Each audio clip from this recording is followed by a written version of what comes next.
Well, we both studied history as undergrads here at U of T, and my background in particular involves flying old airplanes, and so that translated into graduate studies, and my work aligned well with Jonathan's. And the exhibition basically came out of that. Yeah, we Edward took a look at, among other things, the collection of German war trophy aircraft during and after the First World War, and my master's work looked at the historiography of how we've written about the air war in Canada. So they mesh quite nicely, and we both ended up doing research here at the archives, and I've also done work at the Fisher as well. And following on that, we were very kindly invited to come curate this exhibit. The cases are chronological for the most part, and they start during the war, and they carry right on through to museums in the present day that tell the story of aviation in Canada during and after the First World War. They kind of move thematically too. So the first case, for example, is primarily a look at not just how the air war was written about at the time, but also how it's subsequently been written about. And it's kind of an introductory case that introduces some of the main narrative trends in the historiography. And then from there, we move into the history itself, what people were up to both at the university and in Toronto and the surrounding area. And then we follow those themes forward as we then explore the collections and flying after the war in Toronto. So case one is really about Knights of the Air, and the idea that that label has been applied in the wartime media, and it's really carried on in terms of publications that are being written to this day.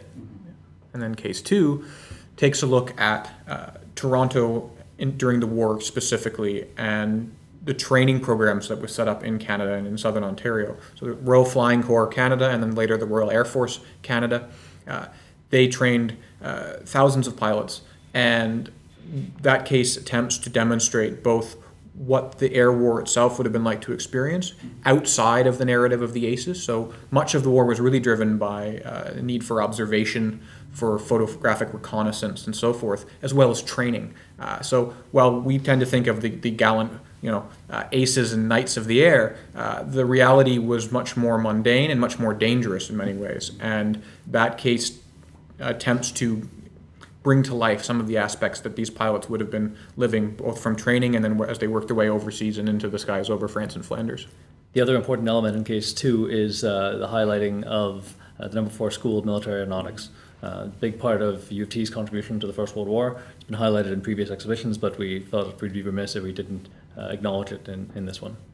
So case three builds on that theme. To support the RFC RAF Canada training program, there was an aircraft factory that was established in Toronto. I should say more so than established, it was nationalized from a commercial operation. So Canadian Airplanes Limited built several thousand aircraft in Toronto during the war, both for use domestically and for export. And case three talks about CAL, and it talks about F.T. Erickson, who was the chief engineer designer for the factory. And he's one of these forgotten figures historically, but is actually quite important to telling this story.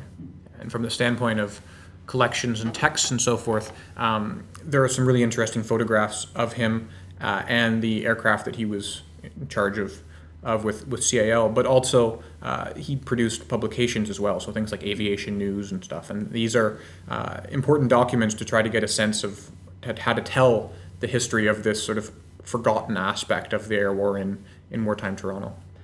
Case four, William Barker and Billy Bishop, the two surviving Victoria Cross winners, came back and formed Bishop Barker Airplanes Limited. That was a commercial enterprise that ultimately ran an air service from Toronto and Muskoka, much like they do out of the island today. But immediately after the war, they made use of some war trophy airplanes to put on the first air show at the Canadian National Exhibition. So they used captured German airplanes, German fighters, to put on displays to promote war trophy displays on the ground. And so complementing this, because there isn't a lot of documentary evidence to go along with this story, are a number of important photographs, but also a painting that Edward had commissioned called Spoils of War by an excellent aviation artist named Russell Smith, and it depicts what we think one of the scenes would have looked like. And so in that painting there are several of the aircraft that the exhibition talks about, these German war trophy aircraft, but also an important Canadian aircraft, the fuselage to William Barker's Sopwith Snipe, which was the actual aircraft he was flying in when he earned the Victoria Cross. So Case 5 builds directly on that theme of the war trophies in Toronto. The center piece of the case is clearly the piece of an airplane. So it's the aileron from a Fokker D7 that was kindly loaned to us by the Canada Aviation and Space Museum. And it was one of the war trophy Fokkers that was brought to Toronto after the war. Subsequently, it ended up in Western Canada and made its way to the museum in Ottawa. But it's there as a physical depiction of what you see in photographs throughout the exhibition. And accompanying it are the guidebooks that you could purchase at the CNE when you went to the War Trophy displays in 1919. So Case 6 focuses on what happened to the War Trophies after they were at the height of their prominence in 1919. The Victory Year celebrations in Canada were a big deal. I think it's forgotten today how significant that was. The commemoration through cenotaphs and memorials came later, but this was more of a celebration than it was a mourning. And so in this case, there's correspondence between Arthur Doughty and Sir Robert Faulkner talking about the disposition of war trophies to the University of Toronto and elsewhere. Most of the case deals with the distribution of trophies after the war, and as Edward mentions, the fact that it highlights the sense of it being a victory year as opposed to a year of mourning. I mean, obviously it was a somber, experience too, but it was first and foremost the sense of victory that was being celebrated in that first year after the war. Case 7 is focused on a particular war trophy D7 that was brought to Canada after the First World War and survives to this day. And it's unique in that it is the only Fokker D7 that has not been restored. There are 6 others in the world that are preserved in various museums, and all of them have had serious restoration work done to them over the years, which essentially compromises their originality as an artifact.